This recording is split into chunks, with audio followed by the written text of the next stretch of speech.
Things are so packed in my brain about the last week, so everything must go! I'm Chris Wolvie, the wrestling vlogger who always tells it like it is!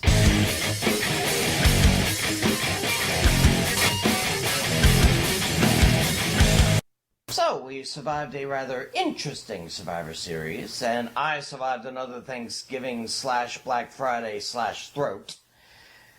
A lot has happened in the week after, so I'll make these deals brief. Here we go!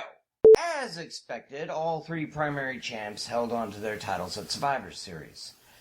But this has to be a major boon for NXT. Not only do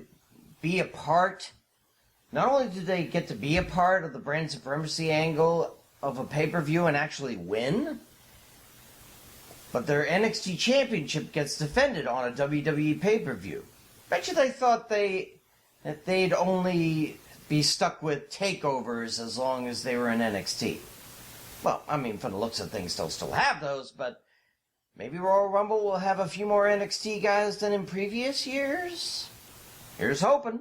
Question about one of the kickoff matches and a subsequent match last Wednesday. If Akira Tozawa had been successful in winning the Cruiserweight Championship, the NXT Cruiserweight Championship from Lio Rush either time, would Tozawa have had to move back to NXT, or would it have become a Raw exclusive title that the guys of 205 Live had to handle? I would hope it would be the former. I mean, I understand that the under 205 pound crowd has very little chance at titles on Raw and SmackDown, but that doesn't mean that denying the NXT of a tertiary title when the Bollywood boys don't hold the 24/7 championship. Speaking more of NXT, what role does Finn Balor have on that brand now?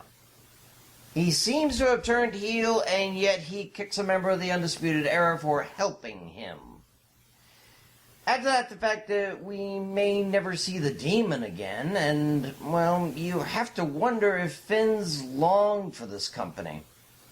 Oh, he's had a good run, no doubt, but I still think there's more he can do. He just needs to find his way, and with any luck, win the NXT or North American title. Otherwise, maybe AEW can lure him away. I had no idea that The Fiend was part Native American. Why else would he scalp a pale face like Daniel Bryan? And believe me, he is pale. I'm interested in what Daniel will look like on the next SmackDown. Will he just shave his head bald and look like a smaller Eric Rowan? Will his scalp have scars from the tearing out? In any case, this has all the makings of a TLC match at the next pay-per-view. And if Bray Wyatt keeps up his immovable object angle he's been playing, I think we know how that will end up. But then again, hell, maybe Danny will become the next Firefly. Some people think Seth Rollins is currently an in-betweener, stuck in limbo between face and heel, like Finn Balor appears to be. Others think that the appearance of the AOP after his match against Kevin Owens and beating KO up suggests that Rollins just might start up a new Shield. I just think Seth Rollins is nothing without a primary title now. Having twice slain Brock Lesnar for the Universal title and then denied a chance to win it back, thanks to The Fiend taking it to SmackDown, Rollins has no true north now. He has been built as a champion, and it's doubtful Lesnar will give him the chance. Hey Moxley, you may have a bro coming your way soon. Sheamus is back, but it appears the Bar will never return. No sooner does the former King of the Ring announce his return when Cesaro teams with Shinsuke Nakamura in a failed attempt at the SmackDown Tag Team Championships. That tells me that unless Sami Zayn admits Sheamus into the Zayn faction, the bar has been, well, lowered. And that's too bad, because despite how the bar monopolized tag team gold with one or two other teams, they were damned awesome.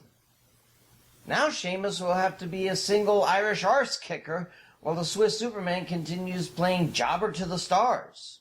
Finally, I'm wondering which side Elias will be on now that he's back from injury. I mean, the last time we saw him, he was a heel who was angry at his concerts being interrupted.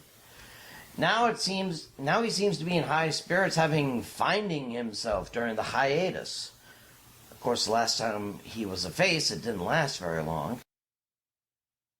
How can we walk with Elias when we don't know what side of the road he's walking on? Okay, all the sales in my cranium are over, and if you argue with me on whether I truly have nothing left this week, I will cram a turkey so far up your head, down your head, people will call you Mr. Bean. It's over! Go back to your $3 DVDs and $10 pajamas. At least, until next time. I'm Chris Wolvie, the wrestling blogger who always tells it like it is. See ya.